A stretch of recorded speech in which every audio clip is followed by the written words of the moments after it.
అనుదిన నిత్యజీవపు మాటలు. దేవుని నామానికి మహిమ కలుగునుగాక.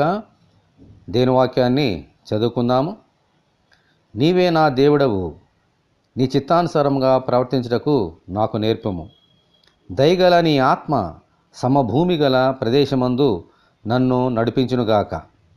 కీర్తనల గ్రంథము 143వ అధ్యాయము 10వ వచనం. దేవుని చిత్తానుసారంగా నడుచుకొనుట అనేది మనుషుల వశంలో లేదు. దేవుని కృప ఉంటేనే తప్ప ఆయన చిత్తానుసారంగా ఈ లోకంలో జీవించలేం. మన హృదయంలో ఆయనను చేర్చుకొని నీవే నా దేవుడవు అని ఆయనతో నిబంధన చేసుకుంటే ఆయనే మనకు తోడుగా నుండి ఆయన మార్గంలో నడిపిస్తారు. హల్లెలూయా. అంతేకాదు, మన ప్రభువు వాగ్దానం చేసిన ప్రకారముగా ఆదరణకర్త అనగా పరిశుద్ధాత్మ మనలను సమభూమి గల ప్రదేశంలో నడిపిస్తారు, అనగా సర్వసత్యంలోనికి నడిపిస్తారు. ఆమేన్. హల్లెలూయా. ప్రభువా, నీవే మా దేవుడవు, మీ ఆత్మ ద్వారా మీ చిత్తానుసారముగా జీవించినట్లు మీ సత్యమైన మార్గంలో నడిపించినట్లు దయచేయమని ప్రభు అయిన యేసుక్రీస్తు ద్వారా మనమందరము దేవుని ప్రార్థన చేసుకుందాము.